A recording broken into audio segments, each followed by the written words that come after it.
together for our Quest program.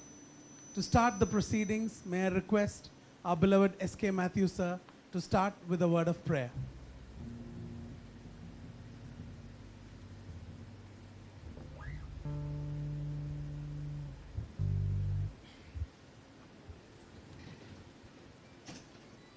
Let us pray. Almighty and everlasting God, thank you for this wonderful day, Father. Thank you for bringing us all together now, and bless us all, my Father. And as we are sitting here to listen and learn to yet another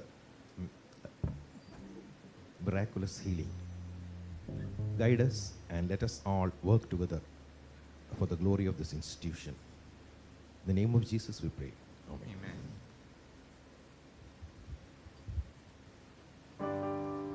We're privileged to have a lot of singers amongst us, and I'll welcome more singers to offer to come and sing for us this morning. It's Ben, Gabby and Anand Mani telling us a little bit about God's grace, and as we celebrate this wonderful miracle that has happened in our midst, let's listen to them. Gabby, mainly Ben, and then Anand. Thank you. Love. Love is the word we've heard the most. We hear it, we see it in action, in display. But is there a kind of higher love? The Bible says, greater love hath no man than this, that a man lay down his life for his friends. It also says, for God so loved the world that he gave his only begotten Son, that whosoever believeth in him should not perish, but have eternal life. Yes, my dear friends, this great love that God has shown to us, it is a gift freely available for us. It is one thing to know about this great love, but it's another thing to believe and to receive it in our hearts. For when we were yet sinners, Christ died for the ungodly, it says. Yes, that is what separated us from God, that sin and the Garden of Eden. But it was Christ and only his suffering on the cross of Calvary that could bridge that gap between God and man and could save us from that eternal death. The song as it goes, it says, how could you say no to this so great a gift offered by the Lord Jesus Christ, by God himself? And as you go back today, may the thoughts from this song also linger in your minds, and may you also experience the Lord Jesus as your Savior and know him in a personal way.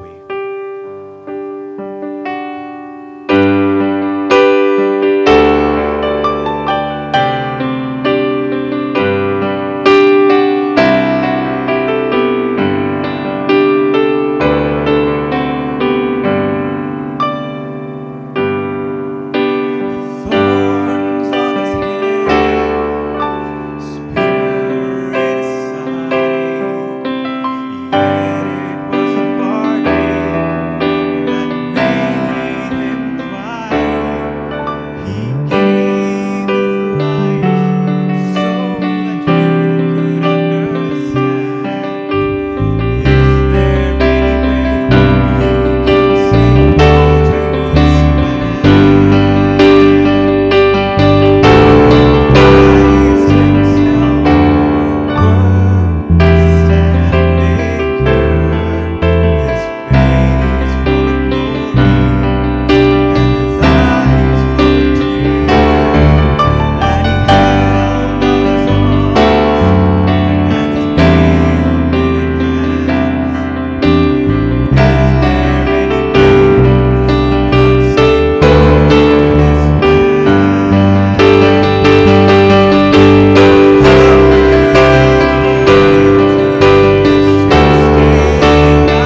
on his head, your life in his hands.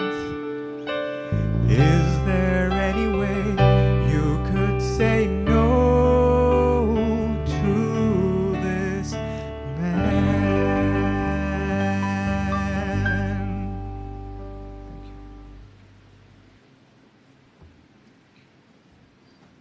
Thank you, Ben, Gabby, and Anand. Gabby is from the Department of Internal Medicine. Ben is from the Department of Gastroenterology. And Anand, of course, belongs to all of us. You know, if there was a series in Believers saying the best of believers, today the miracle that is going to be presented to us will probably rank right on top. We know that God has been blessing us and lots of miracles have been happening. So when the government called us and requested us to take up someone whom the father of the patient, yesterday was the day of celebration for Nimisha's life. So Nimisha's father in chapel said, "Njan ivide oru shavamanu konduvanathu." From that, so, and we've had no maternal mortality. Therefore, taking this up itself was tough. So I'm starting right from the beginning, that when they called us, the temptation was to say no. Namakkidu pattathilla. But then they told us the best chance for her is here. It's not going to be in Kottayam or Trivandrum or anywhere else. And in my own personal experience, I'll tell you, this patient would not have survived anywhere else. Knowing CMC, she wouldn't have survived there either. The amount of effort people put in, the amount of prayer that went with this, and the way in which, that's why I said this will be amongst the best of our own involvement as teams, as multidisciplinary groups. I think this could be described in any textbook or in articles about how things should be done, can be done, how lives can be saved despite all the difficulties that we face. From the time she was brought to the ER, the way the ER team responded, and then knowing that you have to get the baby out or get rid, sorry for saying it that way, but you have to save the mother. There are 2 lives involved. The way it was done, so the baby had to come out very quickly, but she was in ARDS and she was very sick. She could not lie down. So team anesthesia, Jitin at that time, who was on duty, did it beautifully, seated. And she was intubated, anesthetized in the sitting position, hearing about all this in great detail. And then, of course, the OG team, Doctors Kunyama, Kuruvilla and Reshmi together, and the whole team that worked, all the nursing people in ER, in all these areas, how they rallied around together. And from the Department of Medicine, Dr. Shahul, Sunil and Annie, and the whole team that responded. The critical care team, yesterday we had a photograph with all of them, large team, Philip, Mathew and the team that worked together. And for the baby, at that time, dear Anish was on duty, there's Sumita, Anjali, Minu, all of them together, the way in which, again, it was as if it is our own baby. It's as if it's our own sister who was there, the way in which everyone worked together. And of course, those huge heroes that we are fortunate to have with us, Dr. John Valliattu, Kannan, and they say that Benson is the think tank there and the person who is their physician and everything. All those perfusion technologists, and I think I'm hoping that Dr. JV will introduce us to them. They made a good presentation to the press yesterday. Thank you for and for throughout the period, they were there 24/7 with the patient because that was necessary. So when we've titled this Precious Moments, Precious Lives, I want to thank the prayer partners, and I want to thank for all of you for making this a family affair. And I want to thank the physical medicine rehabilitation team now that is helping her to get back to normalcy. And as she herself testified yesterday in chapel, it's only now that I'm coming back into the world, getting to know what is happening. So as we celebrate the blessings that we receive from God. As we thank God for what He has done, giving us these two precious lives, I want to say that this is the best that anyone, anywhere in the world can achieve. And so I think I'd like to just give each one of you a clap. Can you just join me? Because as we thank God, we are thanking our multidisciplinary approach, our teamwork, our family and community. And to introduce us and to take us through this, I invite the man, Dr. John Valliattu, who is the moderator of this session.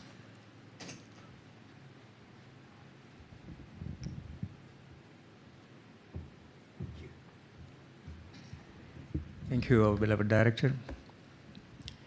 Today we have another story of success, another story of working together, putting our heads and hands together. And when we do that, miracles happen. So you all know the story now. I don't have to go into it. This lady was referred to us from the government because she had severe pneumonia. She was also pregnant. And in the beginning, there was the emergency department. I haven't invited them to speak here today because they gave the initial treatment and called the OBG team. And then Dr. George Chandy mentioned Dr. Jitin, the anesthesia, who gave safe anesthesia for the cesarean section. So even though they are not talking here, I want to thank them for their significant role in managing this patient.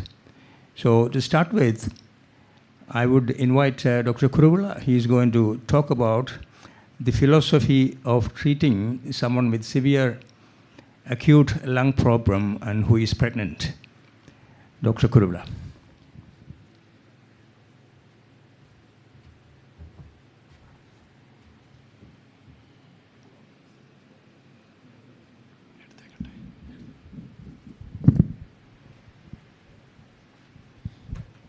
Good morning. I'm standing here on behalf of Obstetrics and Gynaecology Department. I feel proud and very happy to stand here because under the guidance of Dr. Kunyamma Madam and Dr. Patsy, I feel this is one among the best obstetric department in and around Kerala or maybe in India because we received patients. Actually, one doctor with a huge fibroid with a pregnancy. From Calcutta, they came here only to do cesarean section because everywhere they said they cannot manage. She may go for hysterectomy. But under Kunjama Madam, the patient came in the late night. So myself and Patsy Madam came in the late night and we operated her as an emergency. So I am telling like CMC Vellore, where a train comes fully to Vellore from West Bengal, we may have soon train arriving to Tiruvalla. Anyway, so in OG department, what we find is the most death which we not want is a maternal death, a mother dying soon after her delivery. That's the one which we cannot tolerate. So here we always find the presence of God here with us whenever we do see patients. I don't know, somewhere in Bible it says that Rando Mono Berende Peril Evade Kudialum Adinda Nadivil Nyanunda. I think something like that. Kunja Madam is full of prayers and Patsy Madam another full of prayers. So somewhere all these people when gets together, we have the presence of God where we see miracles and miracles daily in our OG departments. Thank you. So we are going to this presentation where the patient is, we all know Nimisha. She came on 27th. Her husband is Prashant. She was referred from District Hospital Koranjeri with breathlessness and desaturation and ARDS. So what happened to her is she had a normal conception. Regular antenatal checkups was in Kasargod where her husband was staying. She came from that place to Chittar where on 22nd morning she developed headache and body pain and she was admitted in Pathanamthitta private hospital and they checked for COVID and which was negative and so they gave symptomatic management and the patient was fine. Suddenly, on 26th night, she developed severe cough without sputum, and she was having severe breathing difficulty, but due to transportation problem, they were not able to go to hospital. So immediately on 27th morning, they went to District Hospital, Koranjeri, where with aggravation of breathlessness, and at Koranjeri, they found that respiratory rate is 24 and saturation is only 64 at room air. And on oxygen, it was 81%. With NIV, it improved to 92%. They gave hydrocortisone, salbutamol, antibiotic, and also they started oseltamivir, suspecting H1N1, which is our guidelines of Kerala Federation of OG. And she was referred actually to Kottayam Medical College. So on the way, I think she reached here to us. When we, Kunja Madam, saw her in a casualty, her saturation was 74 on NRBM and connected to NIV and BiPAP. And then she, on oxygen of 100%, the SpO2 maintained to 98. She had tachycardia, bilateral crepitations, and uterus was only 30 weeks. She was around 28 to 30 weeks, but not severe IUGR, and the fetal heart was heard. Actually, from Koranjeri, they were not able to hear the fetal heart, so they thought it may be an IUD. But luckily, when she came here, the fetal heart was there, and cervix was short, and os was appeared open. And immediately, a screening abdominal scan was done, where we found that baby is having fetal heart of 160, and there is a minimal Liker is there with a cervical length of 2.8 centimeter. We said COVID and H1N1 came as positive. We started again on these antibiotics of meropenem, azithromycin, and also oseltamivir. We continued, and we increased to 150 milligram. Immediately, the important thing is our Kunjamma madam, what I learned from my madams are, they will immediately take action. They will not take time. They will not give time for something to happen little late. So immediately, multidisciplinary meeting was conducted, and she discussed, and then immediately we planned, according to the national guidelines, to go for emergency LSCS, so that we may be trying the prone ventilation, because she was not able to withstand without oxygenation. So patient actually was shifted to ICU, and from there to operation theater. She was transported on BiPAP support. I remember when Jidin was out from, because when we were shifting itself, she desaturated badly, and our anesthetist, Jidin, was very nervous, and immediately he put her back on BiPAP, and immediately he did semi-propped position endotracheal intubation. So here we did cesarean for an H1N1 positive category C with severe ARDS on BiPAP ventilation for maternal resuscitation. So immediately we did LSCS, and the baby details was the 27th at 6:40, delivered a female baby of 1.27 with an Apgar of 6 at 1 minute and 8 at 5 minutes, and we handed over to our neonatologist. And luckily, we have a very good team of intensivists. We handed over our patient to intensivists, and everything, rest was a miracle. Thank you very much.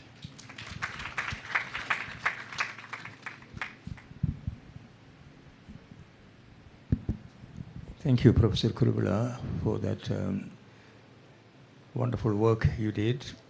And I hope everybody understood their basic principle is, if somebody has bad lungs, bad heart, take the baby out. And they handed the baby over to the neonatology department. It's a 29-weeker baby of an H1N1 infected mother. And this is a hospital without maternal mortality and infant mortality. So it is of supreme importance that we save the lives of both. So how they did that, let me invite Dr. Anjali to come forward and talk about the neonatal management of baby of Nimisha. Dr. Anjali.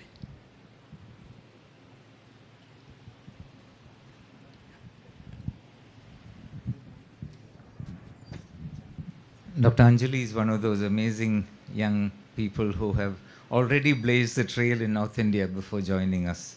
So it'll be good for us to listen to her.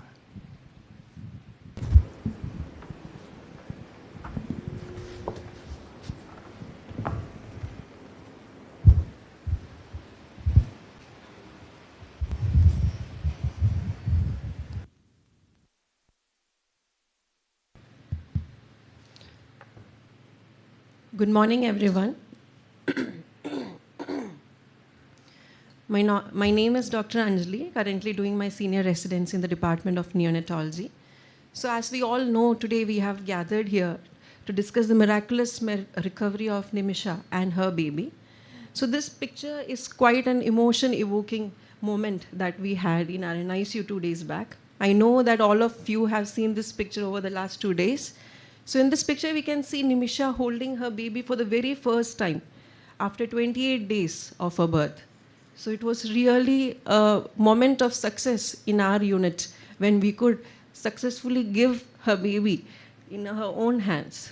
So you can see in this picture where she is holding her baby for the first time. So if we embark on that fateful day on 27th of March, by around 4 p.m., we received the intimation that a 28-year-old mother with a gestational age of around 29 weeks, that is around 7 months, and H1N1 positive had arrived at our ER. So we came to know that her condition was worsening and might need to be ventilated. So the decision to terminate the pregnancy and deliver the baby was made. So as soon as we reached that decision and it was informed to us, we started our preparations. We counseled the family about the challenges and the complications that we may need to encounter or we were expecting. And immediately we briefed our team, arranged all our equipment, and once everything was ready, we immediately went on to a 4th floor operation theater. So by around 6:40 p.m., a small female baby of weight 1.275 kg was delivered. The Apgar score was 6 at 1 minute and 8 at 5 minutes.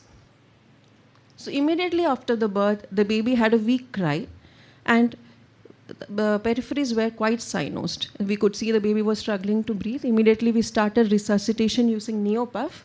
That is where we provide rescue breaths to the baby. So the PIP was 20 and PWP was 5.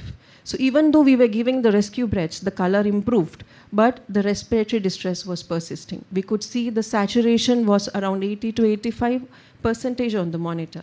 So we decided, our team, I was there, Dr. Anish and Dr. Sweetie, we decided that we needed to intubate the baby.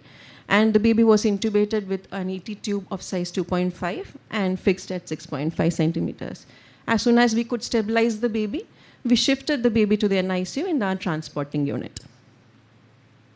So this is the picture as soon as we connected the baby to the ventilator. The baby was ventilated for a total of 4 days. So if you move on to the course in the NICU, once we shifted the baby to the NICU, the initial few days were quite tumultuous.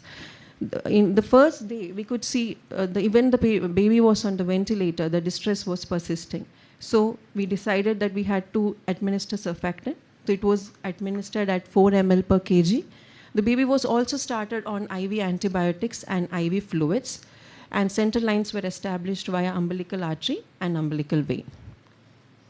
On day 2, the tachycardia as well as tachypnea was persistent. So in suspecting impending shock, we started on inotropes, dopamine and dobutamine, and antibiotics as well were upgraded to piperacillin, tazobactam, and amikacin.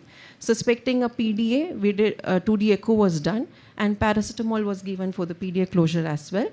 And due to the history of H1N1 in the mother and the risk of exposure, oseltamivir was also started along with it.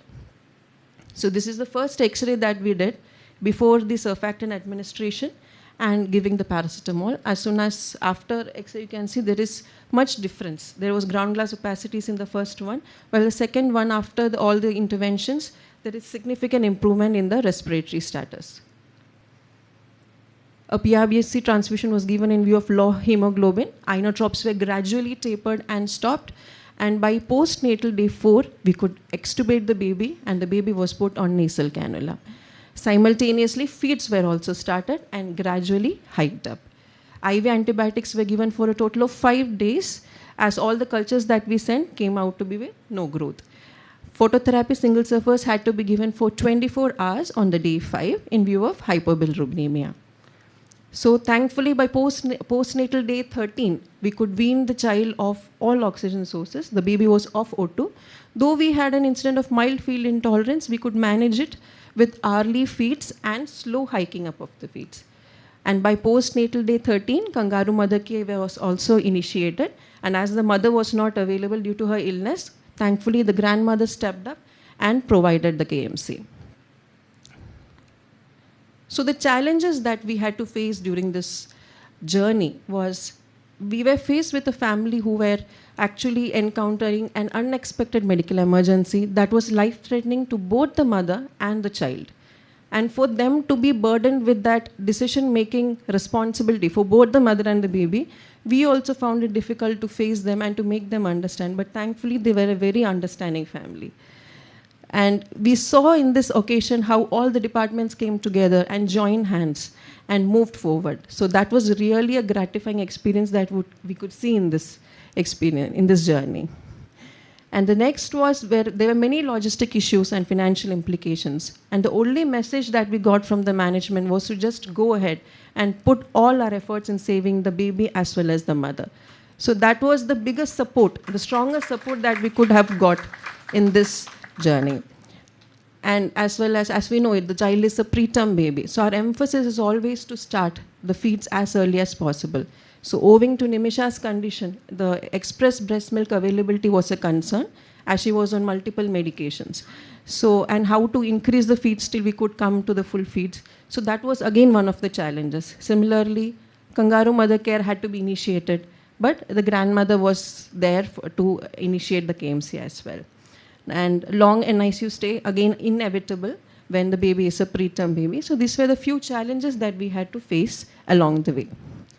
But proudly we can say today baby of Nimisha is 1 month old with a weight of 1.540 kg and a corrected gestational age of 33 weeks, 3 days on tube feeds at 190 ml per kg per day. That is for her weight, it is a full feed status.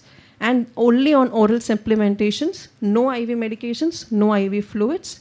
All the neurosonograms, echocardiograms and investigations done till now all have come to be within normal limits. So this is baby of Nimisha today. So definitely the baby is stronger than we thought.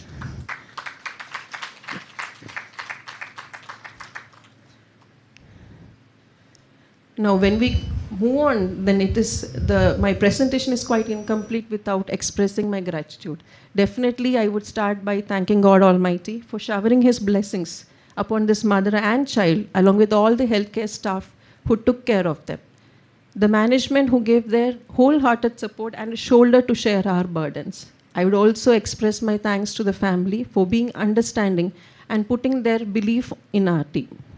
And of course, last but not at all the least, our team NICU, headed by our very own Dr. Sumita ma'am, Dr. Minu ma'am, Dr. Anisa, my colleagues, Dr. Reshma and Dr. Leah, my junior residents who are the energetic part of our team, Dr. Siddhi, Dr. Merin, Dr. Sweetie, and definitely our backbone, our NICU nursing team. Of course, who they were continuously monitoring the baby day and night, feeding the baby, monitoring the vitals. Without them, we would not have reached here. So undoubtedly, what we see today here, it is a team effort and only God's will. So when we say about NICU babies, they are true survivors. They show us the power of faith and prayer and the fight of the human spirit. They are the embodiment of the perseverance. Thank you. Thank you, Anjali. Well done, well presented. It sounded very simple, but I know it is not, because I work very closely with them. To even get an IV line for a baby this small is not easy. So she just breezed through it, but it was a struggle. And she also thanked the real heroes of the story, which I was leaving till the end, the management. See, we as clinicians, we have the freedom to treat the patient and not worry about the money when they come very sick to us. So this is a blessing to us. We can have a clear heart and go for the sickness and not think about the expense. And we have been given this freedom, and a great part of our success is this freedom. given by the management. Thank you, Achan. Thank you, Dr. George Chandy. Following the surgery and the baby being taken care of the NICU, the mother had to be cared for. And the mother was handed over to one of the strongest departments in the hospital. And they look after all the sick patients. All the sick patients they look after. And they are responsible for a great part of success of the survival of our patients. May I ask Dr. Philip to tell us the story from where he got the patient.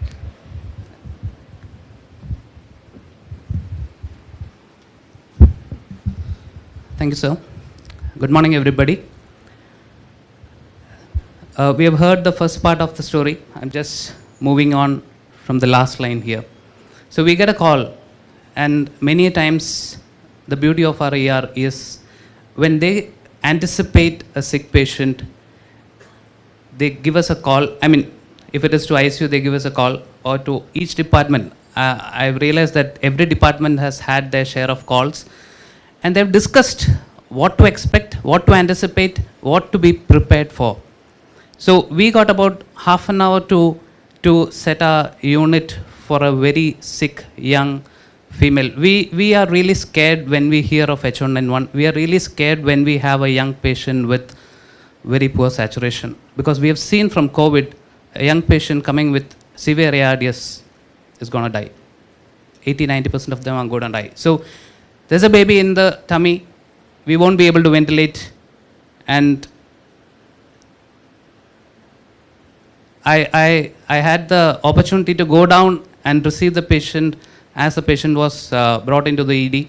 So we saw that she was extremely distressed, and we put her on NIV, still distressed, falling oxygen saturation. The ABG was taken, and without wasting much time, the mother was shifted to ICU. So the challenges we had already planned or we were prepared with was, there's a young lady whom we were almost sure that, because most of the time when patients are shifted to our ICU, they've gone to multiple hospitals and it's at the fag end that they come here, and it's really tough to get them back on track. And pregnancy, ventilation is extremely difficult. And with H1N1 and ARDS, we knew that we will have to prone the patient. And the dilemma between the mother and the baby, H1N1, our previous experiences show that it's extremely difficult to get them live, and the long stay in ICU, and the cost involved, and the implication for the family. So as the patient was brought into the ICU, we've assessed, we decided that we'll have to intubate the patient, but then we decided to give a small chance of about 2 or 3 hours, because she was not on NIV until then. This is the first time that she was on NIV, so we thought we can give it a try, but again, getting the baby out was important. Kunjama madam personally immediately discussed, Philippe, നമുക്ക് ബേബിയെ പുറത്തെടുക്കുന്നതല്ലേ നല്ലത്? ഞാൻ പറഞ്ഞു, അതെ madam, ബേബിയെ പുറത്തെടുക്കണം, അല്ലാതെ നമുക്ക് ventilate ചെയ്യാൻ പറ്റില്ല, prawn ചെയ്യാൻ പറ്റില്ല. Okay, will get ready. Madam തന്നെ അനസ്തീഷ്യയും നിയോനേറ്റോളജിയും എല്ലാം ഇൻഫോംഡ് ആണ്. And the patient was taken to the theatre, headed by Jitin.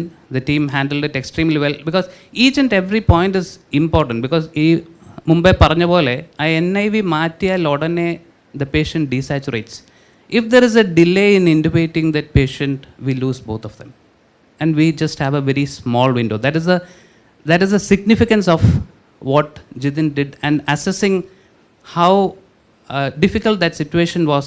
He removed the NIV, saw that he is desaturating.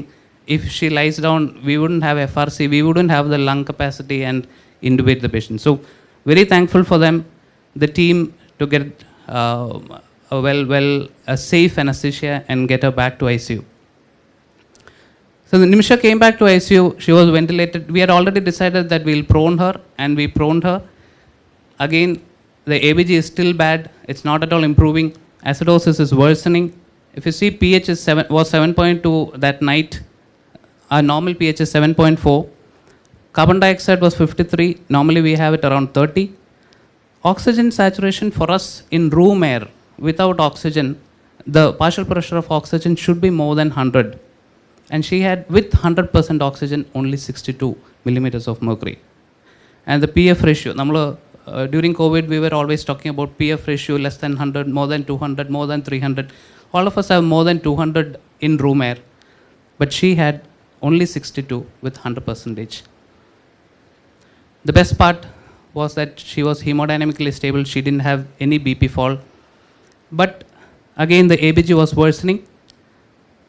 I personally, when I spoke first to the family, when they came into the ICU, I talked about ventilation, terminating the pregnancy, risk of baby, and the cost. Because the cost expected was about 30 to 50,000 per day for about 20-25 days. And they said, "Sir, I am rubber to the Villaliyana. എൻ്റെ കയ്യിലൊന്നുമില്ല, മോളെ കെട്ടിച്ച് എൻ്റെ കടം തീർന്നിട്ടില്ല, എനിക്കാകെ ഉള്ളത് ഒരു 48 cent വീടാണ്." ഞാൻ പറഞ്ഞു, ഇതുപോലെ എക്സ്പെൻസ് ഉണ്ട്, ഞാനത് പറഞ്ഞു എന്നുള്ളതേ ഉള്ളൂ, നമ്മൾ ചെയ്യാനുള്ളതെല്ലാം നമ്മൾ ചെയ്യാം, എന്ത് ചെയ്താലും കുഴപ്പമില്ല, എനിക്ക് എൻ്റെ 2 മക്കളെയും വേണം, സാർ എന്ത് വേണമെങ്കിലും ചെയ്തു. I have only seen 2 or 3 families with nothing coming before us and saying, "We will pay, we will do anything, we will sell, but get them on track. Give them back to us." There was another lady from Kayankulam who said, "എൻ്റെ 5 ലക്ഷം രൂപയുണ്ട്, doctor ചെയ്യാനുള്ള മുഴുവൻ ചെയ്തു, എനിക്ക് മോനെ തിരിച്ചു തന്നാൽ മതി." So this was the second family which actually said that. I never spoke to them about ECMO. To be extremely frank, I never spoke to them about ECMO because I knew they wouldn't afford, and I was not sure whether we were going ahead. But then at night, the consultant, I think it was Sony on duty, so he came up with the plan for ECMO. It was discussed with Dr. John, Kannan Sir, Benson, and the team. Next day morning, I spoke to John Sir, and he said, "Sir, ECMO എടുത്ത തീരുമാനം ഭയങ്കര നല്ലതായിരുന്നു. Philip ഒരു ജീവനല്ലേ, നമുക്ക് രക്ഷിക്കാം." Now 2 days later, he again told, ഞാൻ ഈ ഡയറക്ടറേറ്റിൽ നിന്നുകൊണ്ട് അറിയുമ്പോൾ ഞാൻ അച്ഛനോടും ജോച്ചൻ്റെ സാറിനോടൊന്ന് പറഞ്ഞു, അതെ ഞാനൊരു പേഷ്യൻ്റ് എടുക്കാൻ പോവാ, ഒന്ന് കൂടെ വന്നേക്കണം. So the strength that we have from the management is, as Anjali also said, it's extremely important when we take up any patient. The patient was put on, Dr. Kannan and team with Benson came up and put the ECMO, the patient on ECMO. But we found that there was no much change over 2 or 3 days or 5 days. We were worried. We were like, she was on 100% oxygen, but with 50% on the ventilator, but still her oxygenation was poor. But then by about 6 or 7 days, she started responding. And by day 10, Dr. Benson came up and did the tracheostomy. But again, the counts in CRP were increasing. We were facing a secondary infection. When we face a rise in CRP counts, we send the blood culture. And from the very next hour, we start calling Dr. Reena. Has something grown up? Has something grown on the culture? By around 6 or 7 hours, she always gives us a response and says, "It looks like this, it looks like that," and we can. I would urge all clinicians to make use of our microbiology department. They are extremely nice. When many of the investigation, digital or newer modes come up, the question I ask those companies is, see, within 24 hours, within about 18 to 20 hours, our microbiology team is able to suggest what antibiotic. Will you cross that time limit? And most of the time difference would be only 2 hours or 3 hours for the much higher cost. So I should always, we are always grateful to the microbiology team. Extremely important team members, supportive for the critical care team. And then the medicine team takes over from day 10. her infection was responding. Luckily, we were able to get over the infection. 17 days of ECMO. By about 20 days, we started to reduce the ventilator support and wean her off and get her off the tracheostomy. The ICU team is about 200 members strong, including nurses, respiratory therapists, junior consultants, MBBS junior doctors. An extremely, I should always thank the pleasant faces of your two perfusionists who were there always with Nimisha. I have even asked her, how do you go to toilet? How do you go to bathroom? I mean, they never left the place. They couldn't without having the next person on the floor. And they were always smiling. I've never seen a team like that. Hats off to you. God bless you all. To Sijochan and George Andy sir for the freedom to think big. When a patient comes, as John sir just told, we never had to stop thinking and go ahead. We never heard, no, that's enough. No, it's always go ahead. And to all the departments, so critical care is again a multidisciplinary system where every department pitches in at the right time and we save patients. It's not just us, but all the departments who come in, support us, help us. With just one phone call, they are there, and it's a great support and help for each one of us in saving lives of many patients. Thank you all.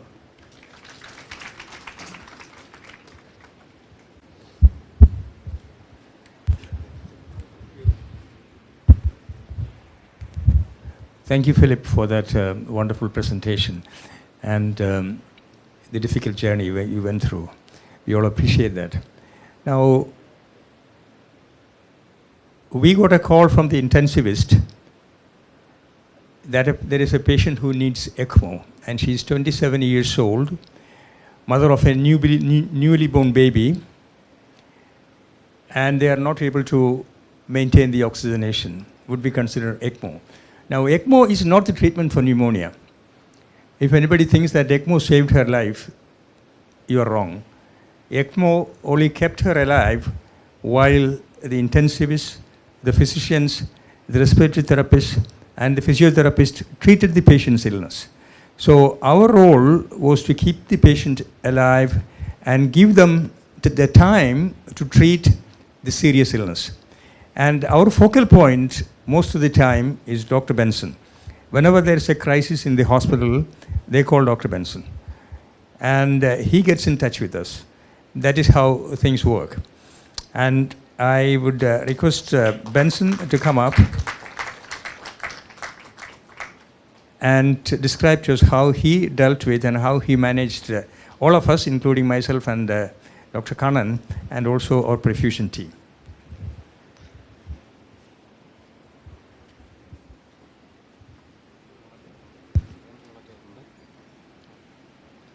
Thank you, sir.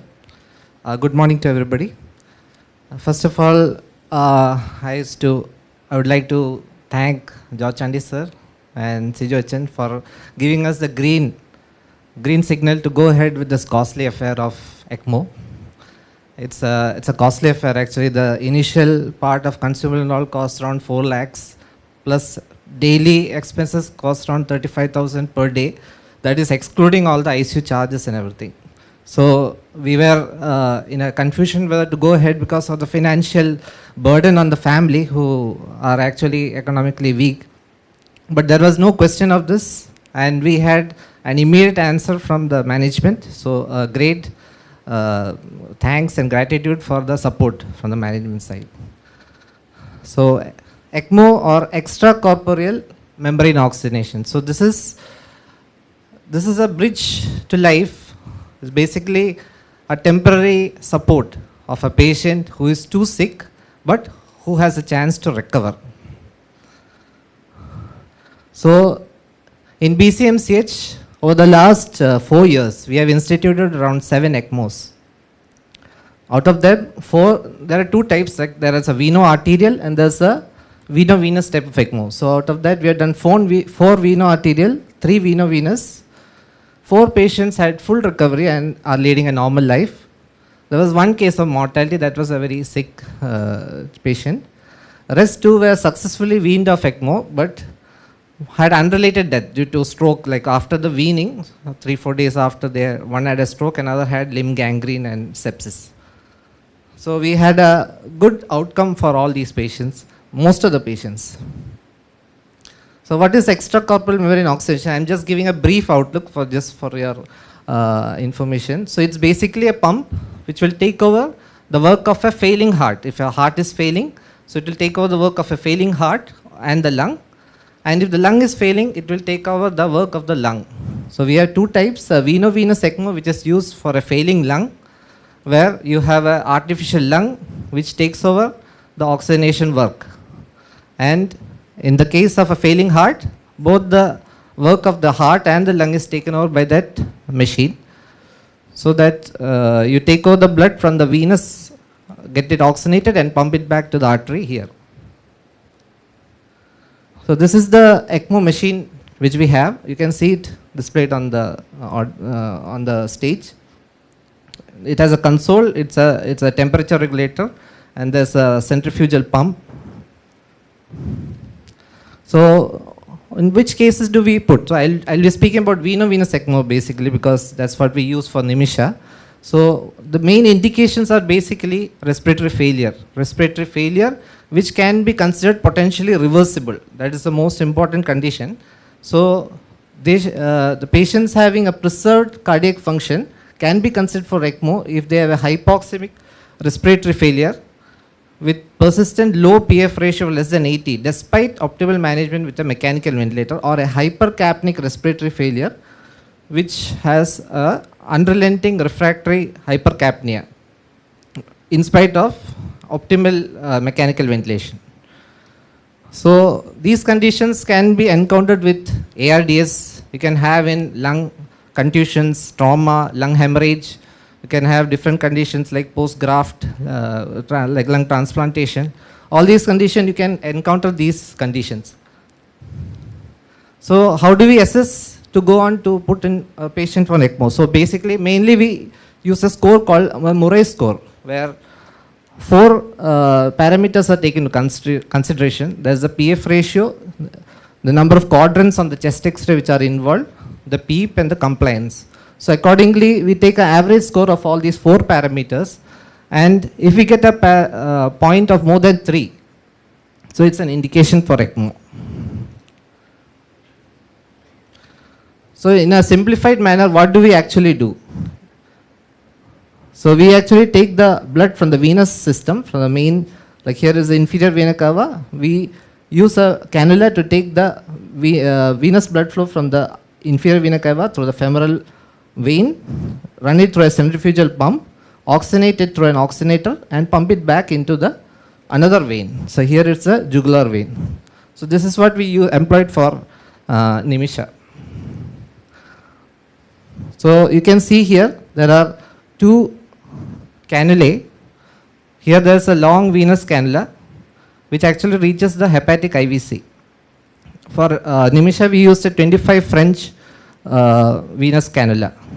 So it enters here, and you can see the position in the IVC. This is the tip of the cannula. It is just near the hepatic vein, and it has multiple holes from which the venous blood is sucked in. And then the blood is run through the pump and oxygenated and pumped back through another cannula which is inserted into the jugular vein. So here you can see the tip of the jugular vein in the SVC-RA junction. So this is how basically the ECMO is run, and the cannulae are inserted in this manner. So this is a picture of how ultimately it looks like. You have the patient, and this is a drainage cannula. It's in the femoral vein. You have a cannula with the blood coming out from here, and then The venous blood reaches the centrifugal pump. This is the centrifugal pump. From there it goes to the oxygenator, gets oxygenated, and it's pumped back through this tube into the jugular vein. So what are the goals during ECMO? So during the veno-venous ECMO, we basically keep the lung at rest. So we give the time to the lung to recuperate. So the basic pathology which has been affecting the lung and which has caused the problem has to settle down. So for that, you need a proper lung excursion like physiotherapy, antibiotics, other bronchodilators, clearage of secretions, all these things. So you give time for the lung to rest. And we keep the lung at lung rest settings, where we keep the peak plateau pressure less than 25 with a minimum FiO2. But the most important thing is, through the ECMO, we try maintain the delivery of oxygen and maintain the delivery to the consumption of oxygen more than 3. This is to prevent anaerobic metabolism and maintain the adequate blood tissue oxygenation and perfusion. We use the ECMO also to maintain the PCO to around 40, and the ACT or APT is kept at 1.5 times control with an heparin infusion. So along with this ECMO, another very important thing is the nursing care, the intensive care has to be appropriately done during this period of ECMO, because you need to get the lung back into track. So the lung has to be properly, there should be proper suctioning, adequate coverage of antibiotics, appropriate culture according to the cultures, and appropriate dilators and mucolytics, so that the lung comes out. And along with that, body care, nursing care is also very important. So this is the first X-ray when we were called for the consultation of ECMO. This is the day 2 of admission. You can see that the X-ray, you have almost all the quadrants are involved. The patient was quite sick. She had a PF ratio of around 63, like Philip already mentioned. She was in respiratory acidosis. pH was 7.26 with PCO2 of 54. The lung compliance was only 18. And the Murray score was around 3.8. Fortunately, the LV function was good. He had a good heart. So we decided to go ahead with the ECMO based on the condition of the patient. So we explained the risk and pros and cons to the patient, and we put her on ECMO. Here you can see the X-ray post ECMO. This is the inflow cannula. You can see it's inserted through the IJV and put in the RA. And here you can see another cannula which is lying here. This is the drainage cannula. This is in the IVC, which is draining out the blood. So these are the serial X-rays. You can see ECMO day 2, day 5, day 7. Hardly any improvement in the lung. So it's actually staying the same. We could not see any difference. Although we could maintain the oxygenation, all those things through the ECMO, everything was in that sense all right. Metabolic parameters were getting corrected. Nutrition was being given. Everything was going on fine, but still counts are still high. Patient was not showing any sign of improvement from the lung point of view. So we changed the lines, the central lines were changed, and ultimately we decided for a tracheostomy for clearage of secretions, and cultures were sent. Cultures, sadly, they started growing multi-drug resistant organisms. We had Klebsiella and Acinetobacter. So medicine team was involved. We had microbiology involved. ICU team also participated very much in the discussions in the antibiotic planning. And ultimately, from day 14 onwards, we started seeing some improvement. Here you can see the aeration has started improving in the lung. And by day 16, you see there's much greater improvement. We could appreciate the difference in the ECMO flows also, where we could come down on the flows, and we could put back the lung onto the ventilation mode, slowly recruiting the lung. So by day 16, we started giving a trial weaning of the ECMO. So trial weaning has 2-3 protocols, from which she successfully came in flying colors. So ultimately, but still she was having running high counts still, and she was having a tachycardia. So we wanted to decant because it was already day 16 of ECMO. So we ultimately decided to go for a decannulation. So this is after decannulation, and there's a final X-ray where you can see the lung is pretty good, and the tracheostomy was also decannulated. She was on room air, and this is X-ray 3 days back, and she's doing much better. This is our perfusion team. This is Mr. Ben and Joel, and along with these are the students. There were 2 other students also who helped out. So these 2 perfusionists were there 24/7 last for the 16-17 days, along with Nimisha, looking after her. So great hats off to them, and they have been in continuous correspondence with us, like every hourly sending us the details and deciding the management for each and every episode. There were problems in between. We had to manage many things, issues are there. I won't go into further intricacies, but still they did a very good job. They were there around, and so I thank them for all the support. I also thank our team members, Dr. John, Dr. Kannan, Dr. Sajid, for all the support they have been along with in providing the ultimate care for this patient. And finally, I thank God for giving us this patient well and alive, who can go home now with her baby. Thanks to.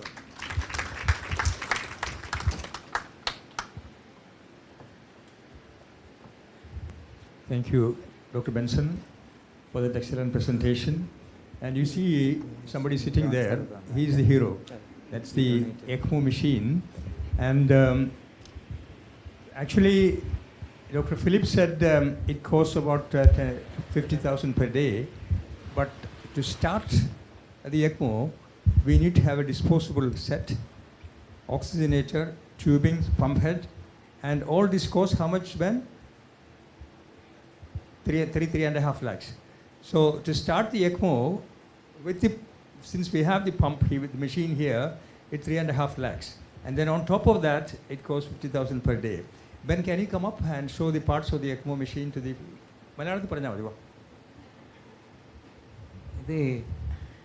ഈ ECMO machine വാങ്ങിക്കാൻ നമ്മുടെ at that point in time we didn't have money. Okay? So a wonderful angel came and gave us this 500 crore machine, and that man is holding the other mic. അതെ, ഞാൻ ആർക്കും കൊടുത്തതല്ല, അത് എനിക്ക് വേണ്ടി തന്നെ വാങ്ങിച്ചതാണ്. ഉള്ള കാര്യം ഞാൻ പറയാം, സത്യം പറയാം. Because I was operating on very sick babies, neonates and babies, and doing complex surgeries. And if they don't come off bypass following surgery, we have no go except certified death. But it's essential to have an ECMO machine to take them from the theater to the ICU, keep them on ECMO machine for a few days until the heart recovers, and then we can have a survival. So without the ECMO, I didn't want to operate on babies. So that is why this was bought, not honestly to help the hospital or to use it for adult patients. That is the truth of the matter. So I will...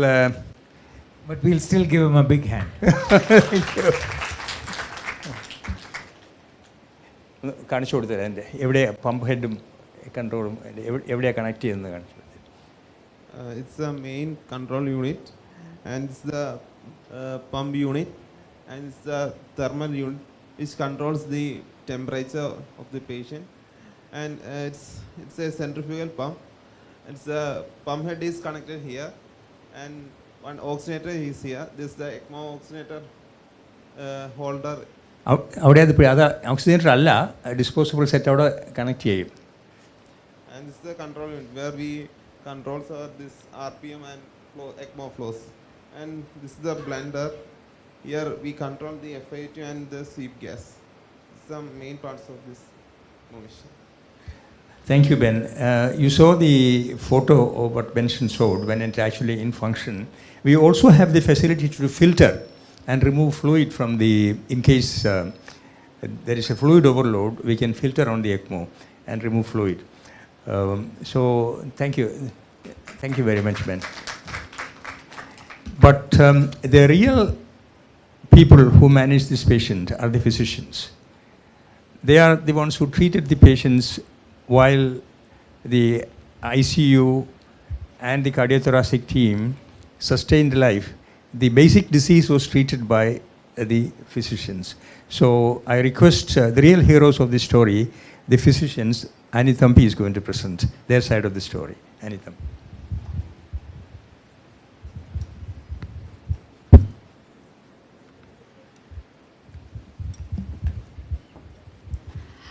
Good morning, everyone. So I am about to present our side of the story. I think you've already heard about the initial few days of Nimisha's period in the hospital. So like Kuruvilla sir explained, 29-year-old lady came with 29 weeks of gestation, the severe H1N1 ARDS. So she underwent an emergency LSCS. Post-delivery, she was started on ECMO. After being prone, there was no use with proning, and she was started on ECMO. She was initially empirically started on injection meropenem, oseltamivir, and steroids and diuretics. The initial cultures, everything was found to be within normal limits, and patient was actually doing well. See, by day 7 and all, patient was doing well, and they were planning to wean off the patient by day 7, day 8, and the primary was still Dr. Kunjuma madam. He was still in the sidelines just watching the patient and just giving in advice. So I remember Dr. John Valliattu sir coming in on 6th of April and telling us, you know, it is your case. You're supposed to take over the case. You're the primary physicians and you have to take over the case. And then we decided to take over the case on 6th of April. And the problem on what happened on 5th and 6th of April was that the patient had recurrent fever spikes with severe desaturation. Previously, they had decreased the FiO2 to around 50% by 4th, and they were planning to decannulate. But by 5th night and 6th morning, we have again gone up to 100% of FiO2. Patient was again on ventilator support. It was which was on CPAP. Patient has gone in again into SIMV, and patient has having fever spikes. Everything is, you know, again haywire. See, as a physician, H1N1 ARDS itself is a very difficult, disease to treat. H1N1 in a pregnant lady, again difficult. H1N1 with a secondary infection, again we were facing a lot of trouble on how to go ahead. So the medicine and the ICU and the CTVS team again decided on what to do. And we could see that the total counts which had actually come down again went up on 6th of April. The CRP again rise by the 6th of April, which had actually came into near normal by 1st. This was the, admitting X-ray on 27th of March, which showed extensive lung injury. 31st March, day 3 of ECMO. 5th April, again we could see that there is a new patch that is developed on both sides, and an emergency bronchoscopy was done thinking it could be some mucus plug, but then again there was no mucus plug which showed, which could get us any idea of what we could do. So, but luckily Dr. Reena came into the rescue, and the ET minibal reported as MDR Klebsiella, and MDR Klebsiella, we hiked up the antibiotics to ceftazidime, avibactam, aztreonam. For us, the most difficult thing was looking at that machine, because we absolutely had no idea of how the ECMO worked. So I remember calling up Rashmi ma'am. 7th, 8th, 9th was actually Good Friday and Easter holidays. And calling up, have you any idea how do you wean off patients from this? And she said, actually, we have not, because we have not seen cases in ECMO before. So next day morning, we are going to the ICU and looking at this machine, and the perfusionist, I have to say, he explained this so well to us. It was so well. He told me, what the inline was, what the outline was, how do you, wean it off. FAO2 with a 30, madam, it should be 30. How do you check for the block and everything. And then we realized, okay, that is how we are going to wean off the patient. And luckily, we had sent a rapid test for carbapenemase, which came as OXA48 detected and NDF detected. So luckily our antibiotics were working, that is ceftazidime, avibactam and aztreonam were working. So we were treating the infection, but then for us again, the main issue was how are we going to take her off the ECMO, because Benson sir was coming and telling us that by day 14 we have to remove the ECMO lines, it may get infected, there can be blockage, and we were already looking at day 12 at that point. So one thing we could, from what the perfusionist told us, was that they were targeting an SpO2 of 95 to 96 at all point. So we could understand from the experience we had with COVID, most of the time the lung goes in for fibrosis, and we thought that why don't we lower the target SpO2, and we started to maintain SpO2 between 88 to 92. So when we lowered the target SpO2, I think we were able to wean off, the ventilator settings were reduced a bit, and the CTVS team were able to wean off, and the patient started to improve. The patient had undergone tracheostomy on 4th of April. After 4th of April, patient was actually fully conscious, oriented, communicating to us via writing and everything. So it was more difficult, she was actually conscious, oriented, communicating it to us, and we had to get her out of that ECMO somehow. So luckily, the procalcitonin began to come down, but again on 11th and 12th of April, she started having fever spikes despite of all the antibiotics being sensitive. That is when I think Dr. Benson and team ICU and everybody decided that we'll hike up the antibiotics to colistin. This is when we decannulated the patient, we hiked up to colistin. So this was 7th of April when we started the antibiotics. By 15th of April, it is almost cleared. So she was intubated on March 27th. She underwent an LSCS on March 27th. 28th, she was started on ECMO. By 4th April, we put her on tracheostomy. 5th to 12th, we were struggling to manage the MDR Klebsiella and trying to wean her off ECMO. By 13th April, we could completely wean off ECMO. 17th April, she was off ventilator. 18th, we removed the tracheostomy. And 21st April, she was sent back to her room, and 24th April, she actually met her baby for the very first time after 28 days of the baby being born. So it is indeed a miracle, but like we said, it is a joint effort by each and everyone involved, because the decision to do an LSCS on a 29-week-old, 29-week gestation was, a very difficult one, but it was done without any hesitancy, and it was done without wasting any time. The difficulty in intubation and the importance of starting ECMO, because when we go through the notes, I think within 6 hours of proning, the patient did not improve, and the decision to start ECMO, the decision to start ECMO happened at early morning 2 o'clock, and everybody was available to make a decision, and by 12 o'clock in the mid-noon, we had started ECMO for the patient. So all the decisions were made at the right time because of the involvement and each and every one of us. And I would like, our unit is headed by Dr. Shahul Amit, Dr. Sunil, Dr. Reshmi, and I have my great team of interns who are looking after the patient, Dr. Namita, Dr. Pooja, Dr. Meera, Dr. Nikhil, who has moved to ENT, and Rishani. So they all did a good job in, giving us the updates, going after the patient, all the consents, cultures, all those things. Dr. Reena for meticulously reporting us, because we got the reports of the ET Binibal within less than 24 hours of sending, and we could start the antibiotics as early as possible. So finally, we were victorious, and everything went out quite well. I would like to thank George Chandy sir and Sijachan. Like sir said, you never say no to anything. So we were able to do everything, because at some point, all these antibiotics, ceftazidime, avibactam alone costs 5,000 rupees. Ticoplanin costs 3,000 rupees. We had given her ticoplanin for 17 days. Ceftazidime, avibactam for 7 days. Again, colistin for another 7 days.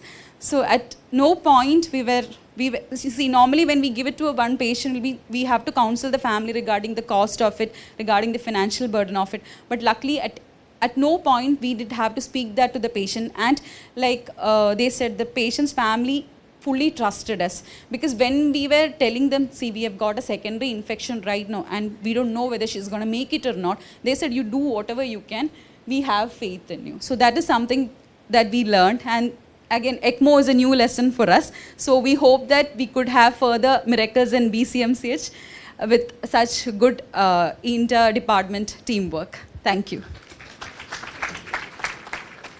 Thank you, Annie, for the good words you spoke and the good work you did. Now, this is a success story, but even success stories have to be audited. Now, could we have improved? Could we have done better? Let me quote a poem from Ronald Cohen. Ring the bells that still can ring. There is no perfect ending. There is a crack in everything.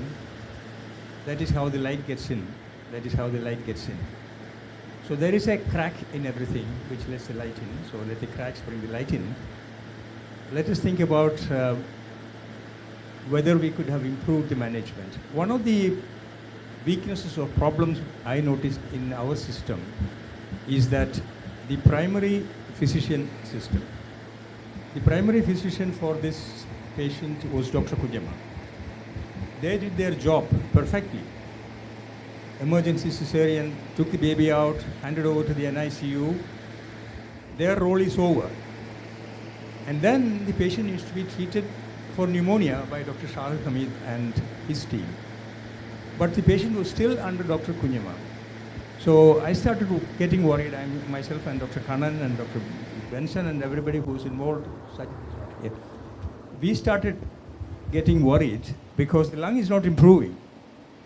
And we wondered, is the patient... Yes, okay. So could we have done anything better? It is very important to audit even successes. I think one change we should make is that we should not adhere to the parent unit system.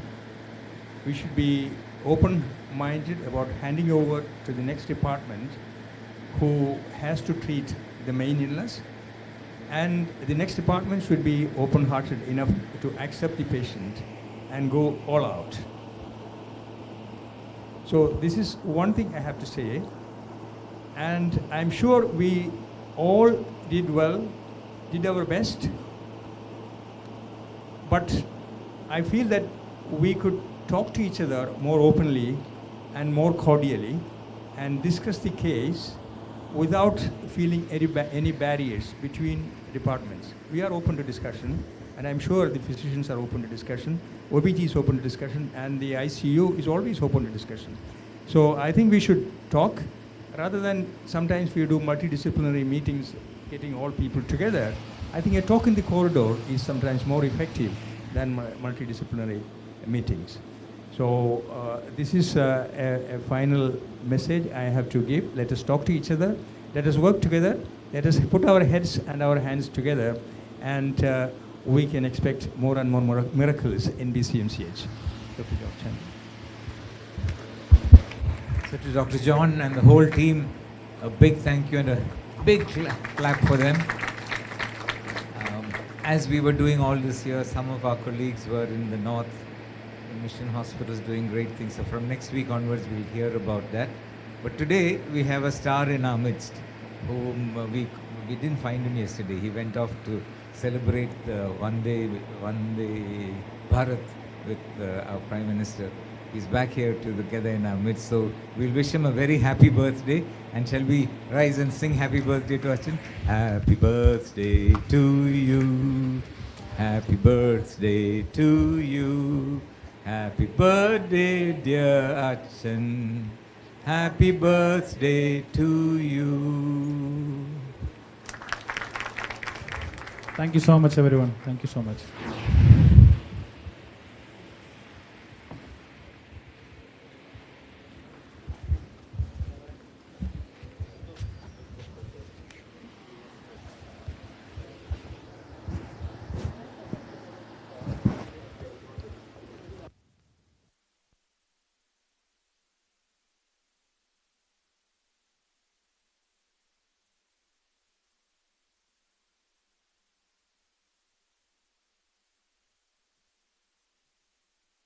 deep inside.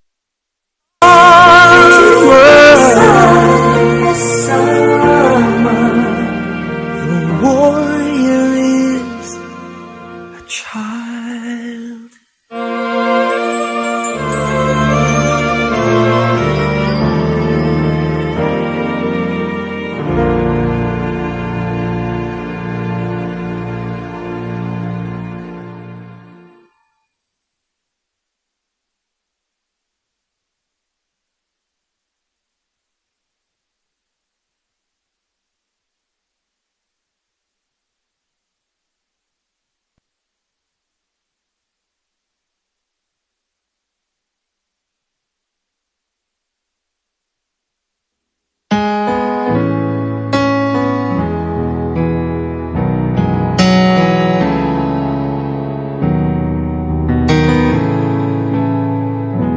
Bless the Lord, oh my soul, oh my soul, I worship His holy name.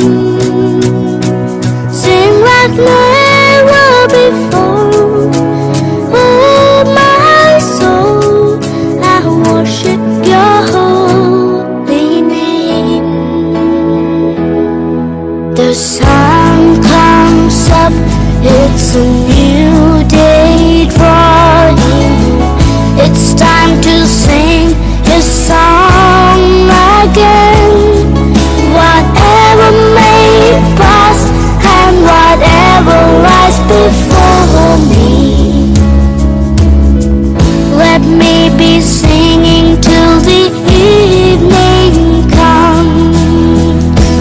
Bless the Lord, oh my soul, oh my soul, I worship His holy name. Sing like never before, oh my soul, I worship Your holy name. You're rich and loud and You're slow to anger. Your name is great and Your heart is kind. For all Your goodness I will keep on singing. 10,000 reasons for my heart to find. Bless the Lord, oh my soul, oh my soul, I worship His holy name. Sing like never before, oh my soul, I worship Your holy name. And on that day when my strength is failing, the end was near and my time has come, still my soul will sing Your praise unending. 10,000 years and then forevermore.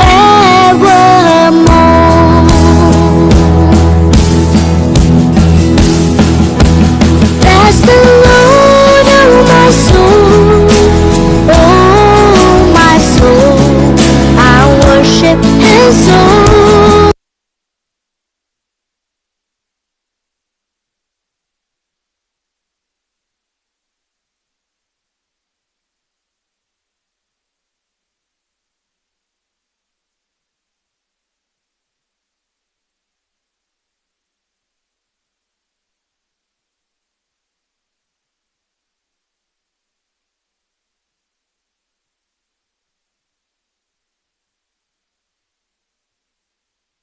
On the cross of Calvary that could bridge that gap, love that God has shown to us. It is a gift, leave and to receive it in our hearts. Save us from that eternal death. The song as it goes, it says thoughts from this.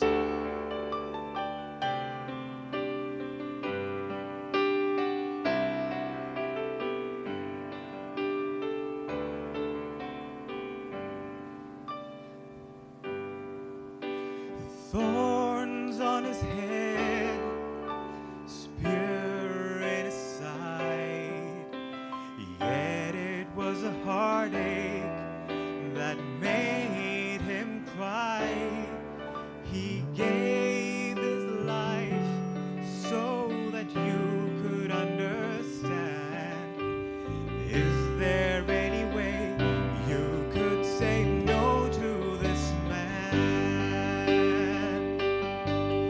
If Christ himself were standing here, his face full of glory and his eyes full of tears, and he held out his arms and his nail-pitted hands, is there any way you could say no to this man?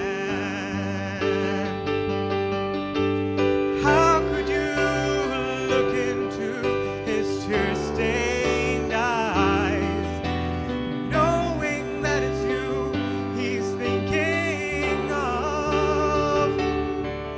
Could you tell him you're not ready now to give him your life? Could you say that you don't think you need his love? Jesus is here with his arms open wide. You can see him in your heart if you stop looking with your eyes. He's left it up to you. He's done all that he can. Is there any way you could say no to this man? How could you look into his tear-stained eyes, knowing that it's you he's thinking of? Could you tell him you're not ready now to give him your life? Could you say that you don't think you need his love? Thorns on his head, your life in his hands. Is there any way you could say no to this man?